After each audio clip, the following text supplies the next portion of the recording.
Bonjour tout le monde, bienvenue à la chaîne de Dans le Mille et aujourd'hui ce sera une autre analyse d'espoir pour le repêchage 2025 venant de la GMQ encore une fois. Donc c'est Philippe Veilleux, le joueur des Foreurs de Val-d'Or, premier choix en 2023, donc 11e au total dans le repêchage de la LHMQ. Il est un allié principalement à gauche là, et il mesure 5 pieds 9 et pèse 165 livres. Donc, cette saison, 70 points en 51 matchs. Il est déjà à 23 points de plus en 17 matchs de moins que la saison passée. Donc, on voit vraiment une amélioration frappante dans son cas. Euh, c'est important de noter que en ce moment, Veilleux, c'est peut-être celui qui produit le plus dans la LHGMQ depuis au moins un mois et demi. Il y a 30 points à ses 14 derniers matchs. Donc, dites-vous qu'en 37 parties, il était à 40 points. Et là, on est 14 matchs plus tard et il est déjà à 70 points. C'est le sixième meilleur compteur dans la GMQ en ce fin février 2025, si vous l'écoutez un peu plus tard dans la saison. C'est un joueur vraiment offensif, mais avant de rentrer un peu plus dans les détails du type de joueur qu'il est, c'est important de noter que j'ai vu vraiment une belle évolution de Philippe euh, au courant de la saison. Donc, je le vois beaucoup plus combatif et je commence à voir un peu plus une confiance en ses moyens et on dirait que le jeu a ralenti. Peut-être qu'au début de la saison, il y avait un peu plus de difficulté à trouver les trous sur la patinoire, à bien s'installer. Et là, maintenant, vraiment, c'est vraiment, je vois quasiment plus ce problème-là. Donc, ça, c'est toujours une bonne nouvelle pour un joueur dans son année de repêchage parce qu'on peut se dire, OK, le plafond est encore loin. Qu'est-ce qu'on a vu au début de la saison? On est déjà rendu loin de tout ça. Donc, ce joueur-là a beaucoup de développement et j'y crois fermement. Philippe Veilleux, c'est un joueur qui est avant tout offensif. Puis quand je dis avant tout, c'est même quasiment seulement offensif. Puis c'est souvent des choses qu'on va voir chez des jeunes de 17 ans, là, que justement l'attaque est un peu leur seule pensée quand ils sont dans un match. Et Veilleux, c'est vraiment le cas. Si on repêche ce joueur, donc quand je dis on, si une équipe le repêche, c'est vraiment pour ses prouesses offensives qui vont le repêcher et très peu pour sa défensive et son apport physique. C'est un joueur qui a une très bonne vitesse de réaction et ça, c'est un atout que j'aime particulièrement chez les joueurs parce que pour passer au prochain niveau, on le sait, là, le temps que les joueurs ont diminue drastiquement. Les temps pour penser à son prochain coup, à qu'est-ce qu'il faut faire, diminue. Donc, les joueurs dans le junior qui prennent beaucoup leur temps et que ça ont beaucoup la rondelle longtemps sur leur palette, des fois, ça se transpose très mal et donc on va voir une régression majeure. Dans son cas, je pense que euh, il y a cette vitesse-là pour continuer à être capable de l'amener dans les niveaux supérieurs. Il fait vite les passes, donc c'est ça, ça vient avec la vitesse de réaction, là. Donc, il, il- comme je l'ai dit, il n'y a pas longtemps la rondelle sur sa palette. Il va souvent faire des passes sur réception et des tirs sur réception. C'est pas lui qui va avoir un jeu de transition dans la zone neutre, qui va l'amener puis qui va tout créer, là. C'est le joueur vraiment qui distribue la rondelle rapidement. C'est important de noter, par exemple, que sur l'avantage numérique, c'est lui, la plupart du temps, qui est celui qui rentre dans la zone. Donc, c'est lui qui a le mandat de déjouer et de passer la ligne bleue parce qu'il a des bonnes mains et il a une bonne déception. Euh, L'atout principal de Philippe Veilleux, ben, c'est sa vision. Donc, on voit le 33 buts, 37 passes. On pourrait se dire, juste en lisant les statistiques, que c'est un joueur un peu, c'est un monstre à deux têtes. Mais vraiment, je dois dire que c'est vraiment plus un passeur avant tout. Malgré le fait que j'ai encore une fois dans l'évolution de la saison, je le trouve de plus en plus dominant ou dangereux avec son tir. Euh, il trouve les coéquipiers et les palettes. Donc, si tu mets ta palette sur la glace et que tu es avec Philippe Veilleux, les grandes chances sont qu'elle va arriver sur ta palette dans ton élan et va sûrement t'aider à créer des chances. Euh, le peut-être petit point, justement, comme j'ai dit en intro, c'est qu'il peut avoir la difficulté des fois à trouver un peu son endroit sur la patinoire. Un certain Cole Caulfield était très bon pour ça, de trouver les trous pour se faire oublier. Ça, c'est peut-être quelque chose qu'il va devoir travailler encore. Je trouve qu'il est souvent dans des endroits parce que les défenseurs vont, vont prédire qu'il va être. Euh, et donc, ça va peut-être le rendre un peu la vie plus difficile quand il va essayer de créer des jeux ou de se mettre en valeur. Son tir, comme je l'ai dit, c'est selon moi pas sa plus grande force, c'est pas une faiblesse, mais je l'ai pas vraiment vu avoir des buts qui étaient des tirs du poignet franc. La plupart du temps, c'est des déviations ou des tirs sur réception. Ou c'est pas des gros slap shots là, à la Piqué Subban, c'est plus comment je pourrais dire, moyen élan. Donc très rapide, mais sur réception, la rondelle est pas longtemps sur sa palette. Et Veilleux, c'est vraiment un joueur sur l'avantage numérique. Donc, c'est vraiment lui qui est très dangereux. C'est un joueur qui fait des passes un peu à l'aveuglette, des passes, souvent des passes qui va essayer de viser la déviation proche du filet. Donc, il va faire une passe au ras le sol vers la zone bleue du gardien en espérant une déviation. Quand je dis en espérant, c'est parce que souvent, c'est parce qu'il y a un de ces joueurs-là, puis la plupart du temps, ça touche la palette. Je l'ai vu plusieurs fois dans les matchs que j'ai regardés là, que ça rentre comme ça. Donc, on voit 70 points, 51 matchs. J'ai pas les statistiques malheureusement avancées de la LHMQ, mais quand même une bonne partie de ces points-là sont en avantage numérique. C'est pas négatif, c'est juste qu'il faut quand même prendre ça en compte qu'à 5 contre 5, c'est peut-être plus difficile. Vraiment en avantage, là, et c'est vraiment, il y a le temps et l'espace, et c'est très dangereux. Là. Il est très bon avec sa déception. Les défenseurs ont de la difficulté à un peu saisir ce qu'il va faire. S'il il rush trop, ben, il y a des bonnes mains et une bonne vision pour faire la passe ou se débarrasser du défenseur. Et s'il reste trop loin, ben là, il a trop le temps puis il peut se rapprocher. Donc, vraiment, là, il y a une bonne vision, il y a une bonne conscience de l'espace en offensive. Maintenant, du côté défensif, je l'ai dit, c'est vraiment pas son point fort. Pour lui, la défense, là, un peu comment je pourrais le dire, c'est une occasion de contre-attaquer. Donc, je le vois pas sortir de l'écran puis attendre à la ligne rouge qu'un adversaire, qu'un coéquipier la récupère, mais presque. Là. Souvent, c'est le premier à sortir de la zone.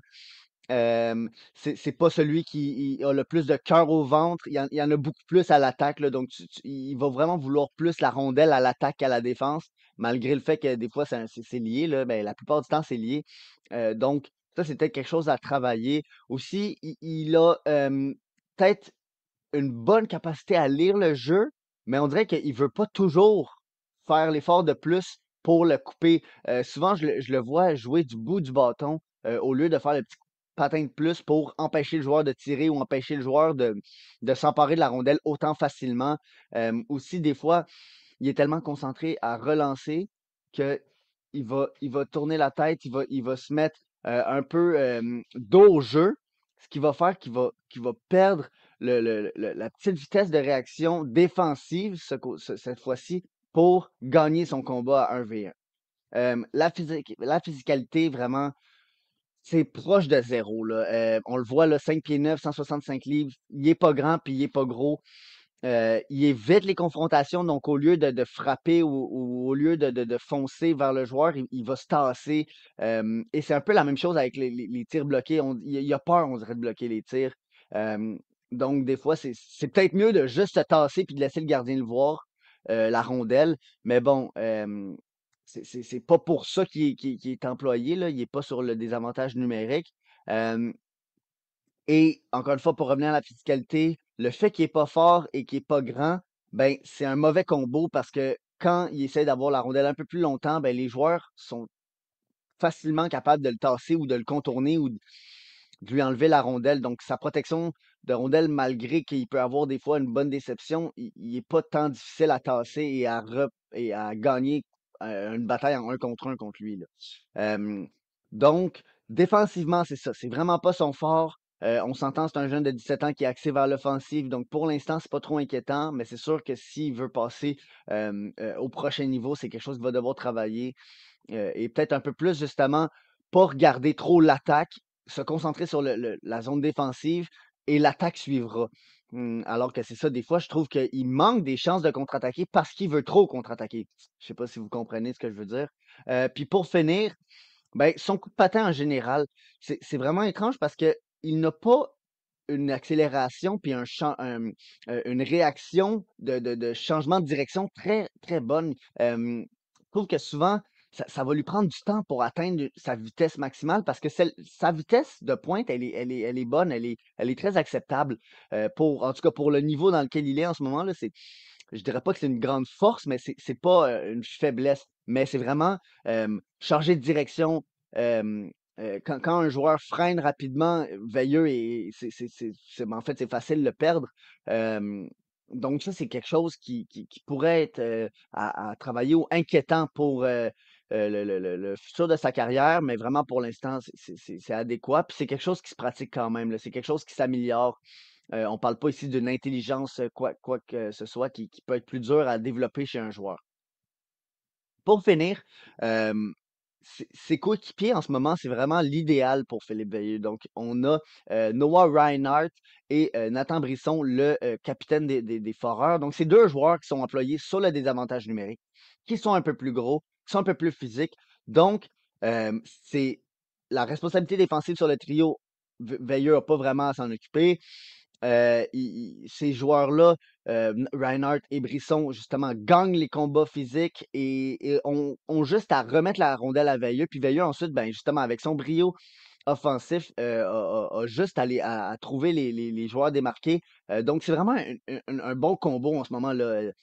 C'est quasiment, je dirais, idéal pour Veilleux. Puis c'est un peu ce qu'il va devoir nécessité pour se rendre plus loin, pour l'instant, c'est qu'il a besoin justement de joueurs qui le complètent parfaitement pour que sa production continue. Donc ça, c'est sûr que c'est quelque chose qui va devoir améliorer pour devenir un joueur un peu plus driver, là. En ce moment, c'est un peu plus celui qui se laisse conduire puis qui va par la suite avec son talent offensif, ben, être capable de, de, de redonner la monnaie de sa pièce à ses coéquipiers de trio. Je veux parler maintenant de où est-ce qu'il va sortir au repêchage et un peu de qu'est-ce qui s'en vient dans sa carrière selon moi. Donc, premièrement, un joueur que je comparerais à Veilleux, juste pas en termes de type de joueur, mais juste par un peu la même ligue, la même taille, c'est Justin Poirier. Donc, Justin Poirier était 5 pieds 9 aussi, a aussi eu vraiment des très bonnes statistiques à son année de repêchage. Donc, lui, c'était 82 points en 68 matchs. Donc, on s'entend que Veilleux s'en vient pour une meilleure saison, mais Poirier, c'était 51 buts et Poirier avait vraiment une touche de marqueur un peu plus prononcée que Veilleux et peut-être moins de fabricant de jeu. La différence, c'est que Poirier, lui, est 183 livres et il était beaucoup plus rugueux que Veilleux. Donc, Poirier, selon moi, est sorti beaucoup trop tard. Cinquième ronde, je pense que Poirier, c'était vraiment un vol à ce rang-là. Alors que Veilleux, justement, je pense que le côté qu'il n'est pas assez rugueux fait qu'à 5 pieds 9, dans les prochains niveaux, va être un peu inutile. Va un peu perdre tous les avantages qu'il a en ce moment dans le junior, alors que Poirier, lui, justement, avec sa force et un peu plus de hargne, pourra continuer à travailler, à percer, là. On peut penser à des Xavier Simoneau, là, par exemple, qui peut-être encore moins de talent offensif que Poirier. Donc, vous comprendrez ici que je préfère Poirier à Veilleux, mais que Veilleux peut quand même voir que s'il ajoute du muscle et un peu plus comment je pourrais dire, de rudesse dans son jeu, euh, il y a toujours la possibilité, là. Donc, c'est ça. Poirier, cinquième ronde l'année passée, selon moi, aurait dû sortir entre la troisième et quatrième ronde, même avant. Je l'aurais pris en fin de deuxième ronde. Veilleux, moi, je le vois vraiment un gars de cinquième, sixième ronde, même septième ronde, là. Je pense que c'est un bon lancer d'or autour de ces rondes-là parce que, justement, à cause de ses prouesses offensives, je crois que Veilleux va jouer professionnel. Donc, il va jouer dans la Ligue américaine parce que pour sa saison de 18 et 19 ans, je ne peux pas croire qu'il va ralentir offensivement. Il va juste prendre plus de confiance et encore mieux lire la défensive adverse. Donc, il va jouer pro. La grande question est, est-ce que ça va faire un peu comme du Riley Kidney qui avait des saisons de 100 points dans la LHMQ, mais qui, une fois arrivé dans le junior, dans le pro, se fait tasser, se fait bousculer et tout. Donc, c'est ça peut-être ma crainte. Alors, Veilleux, il va jouer pro, selon moi, mais à quel point va-t-il se rendre dans la Ligue nationale? Il y a quand même une bonne courbe de progression là, qu'il va devoir atteindre avant de pouvoir, cimenter comme un joueur, certain dans, la Ligue nationale. Puis aussi à 5 pieds 9, 165 livres, je pense que les équipes vont pas jeter leur dévolu avant la 5e ronde et même là, ça m'étonnerait de le voir sortir en 5e ronde, mais on sait jamais. S'il continue à faire, 2 points par match jusqu'à la fin de la saison là, on sent c'est quasiment une saison de 100 points là, donc à un moment donné, les équipes vont devoir justement, comment dire? Donner une chance à ce joueur-là, puis ça m'étonnerait énormément qu'il, ne soit pas repêché parce qu'il y a vraiment une touche offensive extraordinaire. Donc, sur ce, merci beaucoup d'avoir, écouté la vidéo. Le podcast Sur la bande avec qui nous sommes affiliés a reçu Veilleux, il y a à peu près une semaine, donc je vais mettre le lien dans la description. Sur ce, on se revoit pour une prochaine vidéo d'analyse d'espoir, soit de Renault ou de ma part, très bientôt. Merci.